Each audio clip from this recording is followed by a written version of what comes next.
It's Miss Bartlett, and I am going to get us started again with the remainder of our discussion of American foreign policy and imperialism.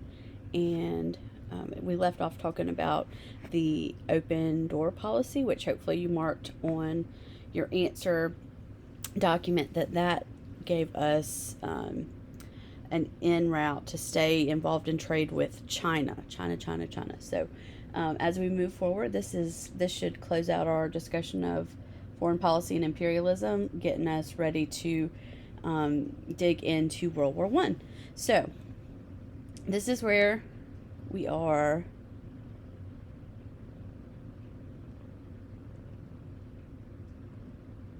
Okay. So this is where we are geographically. So remember, we are talking about the Gulf of Mexico here. Here's Florida, and then this is Cuba. So we are traveling on your map notes. If you flip to your map notes, make sure you do that and follow along. We're traveling to Cuba next, and so we want to make sure that we can find Cuba on a map for our next test. So pay close attention, start thinking about where Cuba is, where Puerto Rico is, as we finish this section of notes out. So let's travel to Cuba and find out what's going on down there in late 1800s and into the 1900s. So in 1895, Spain controlled this area of the Caribbean, the islands here. They controlled Cuba, they controlled Puerto Rico, and the Cubans had decided that they would like to be independent, right? So they declared their independence from Spain. Remember, Spain was the empire holder, and Spain controlled Cuba. So Cuba said, we want to be free from Spain's control, and so they staged a revolt. And so that begins in 1895. And Spain doesn't like it. Spain says, no, we want to keep Cuba. And so to put down the revolution of the Cubans, they used a lot of different tactics. One of the tactics was completely keeping food from getting into Cuba. And so one of the pictures that is here is something that would have been published in newspapers that shows those tactics like starvation and how they influenced the Cubans. And if an American an American in the newspaper sees a picture like this, and they are, they're operating still under the ideas of the social gospel. They believe it's their duty to help others, and they see a picture like this, they want to do something. They want to stand up and help a person who is dealing with something like this. So this is going to be very effective at getting Americans interested in what is going on between the Cubans and the Spanish. So already there is interest in what's happening off of the coast of Florida.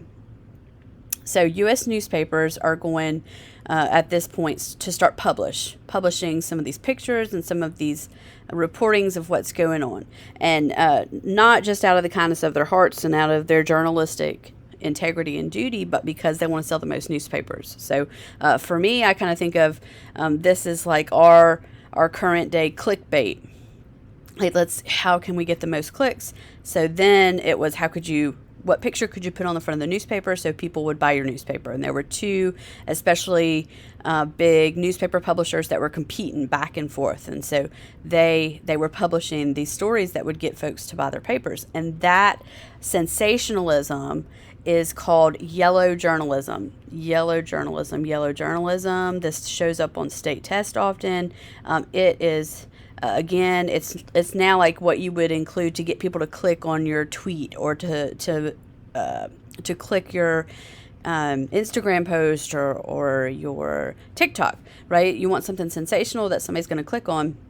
Well, so did these newspaper publishers, and they knew that this was going to get people to buy their newspapers because it was pulling at the heartstrings of Americans. So, like, today we might think of yellow journalism as as kind of like tabloid journalism, but they did have pictures of what was going on, and they published them, and so yellow journalism was instrumental in getting Americans interested in what was happening to our South.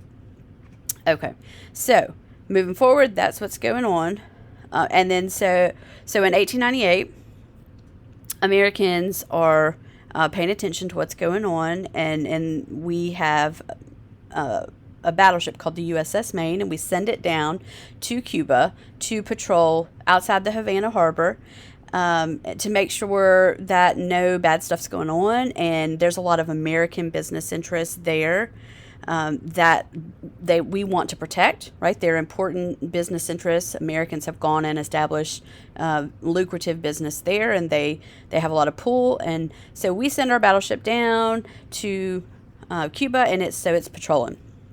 And in 1898, the battleship is going to explode. So the USS Maine explodes. Sailors are killed. This is a painting that depicts the USS Maine explosion. And Americans are immediately going to jump to the conclusion that Spain has blown up our battleship. That USS Maine was blown up by Spain. And the newspapers are going to continue to make sure that the Americans believe that Spain has blown up our battleship. And it's not known until decades and decades later, when we find out that it was probably an electrical fire explosion. But nobody knew that at this point. And at this point, we are ready to go to war with Spain, because Spain blew up our battleship. So here we go. And that, you can go back and watch that video if you would like to watch the video. It's live in the presentation that is on Google Classroom. Okay, so now we are involved in this, and this is the Spanish-American War. It's February 1898. William McKinley is the president, and yellow journalism is taking its toll. America is ready to fight this war, and so we are immediately going to start our participation there. So we're going to jump right into it. You can see a headline here: "Destruction of the warship Maine was the work of an enemy," right? Assistant Secretary, Teddy Roosevelt, there he is. Assistant Secretary of the Navy is who he was at that point, convinced that the explosion was not an accident. There's a $50,000 reward for the detection of the perpetrator of this outrage. There's no question in this newspaper, the New York Journal, that this was the work of an enemy. This is yellow journalism right here. Here's another example: Maine explosion caused by a bomb or a torpedo. And you get the depiction that is going to get people to buy the newspaper to find out what happened. But there's not a lot of room for doubt that Spain, blew up our battleship. So yellow journalism, absolutely a contributing factor to the outbreak of the Spanish-American War. Okay, we've got to fight. We must declare war. Rallying cry. Here we go. All the newspapers, yellow journalism on the cover of every single one. And so this contributing factor is very strong. So we fight. We send soldiers and we fight in the Spanish-American War, and this one is a fast one. We are going to defeat, because we're close to our mainland. Our Navy has been built up because, we have been listening to Alfred T. Mahan. And so we're going to beat Spain pretty quickly, right? This is less than a year. And so we are easily going to win the Spanish-American War when it comes to freeing Cuba from the control of Spain. So, it's over within a year. We avenged the USS Maine and our sailors. And when you win the war, then the treaty that ends the war, you get, I always say, you get the prizes, right? So Cuba never becomes part of our empire. Cuba is going to be independent at that point. We're going to stay involved, certainly, in helping them to write a constitution and to set up their government. But we are going to get other territories from Spain as a result of the Spanish-American War's conclusion. So we're going to talk about what that looks like. This is Teddy Roosevelt. Here he is right in the middle.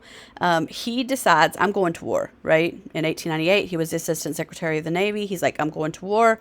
He goes to Puerto Rico, and to fight there. And he goes as a cavalry leader. So he's on horseback with his Rough Riders is the name of his unit.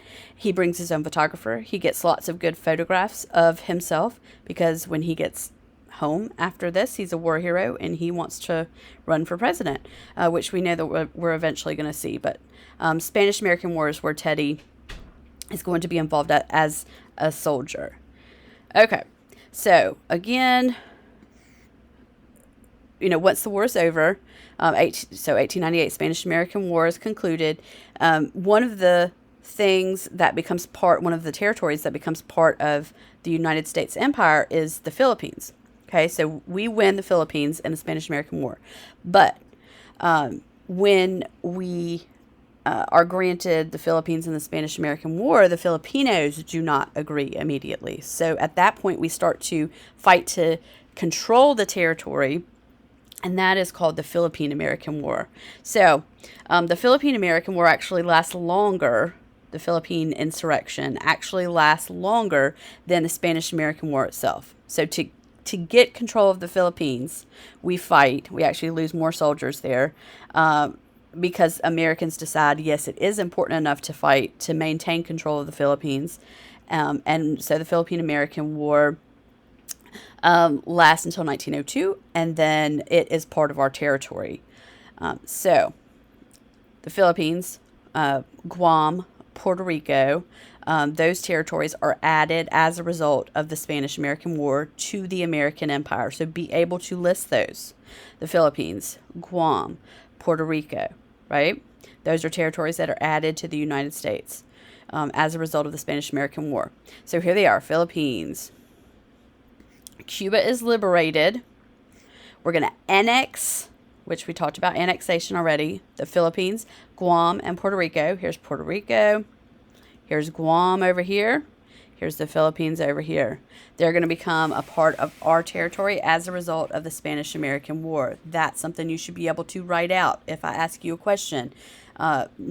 Describe our empire after the Spanish-American War, which was 1898. 1902 is when the Philippines is officially added as part of our territory and when the insurrection is over. Okay, so there we go. There's the liberation of Cuba, and then there's the Philippines, there's Guam, there's Puerto Rico, and red squares there. Those are American possessions as of 1898. Okay, so let's go to the Philippines for just a minute. We're going to travel. Think about how close it is to Japan, how close it is to China.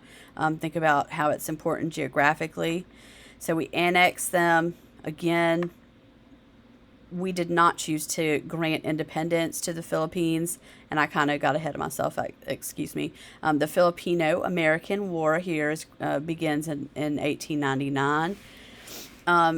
When you're talking about a person from the Philippines, this is the way that you spell it. So Filipino, Filipino War.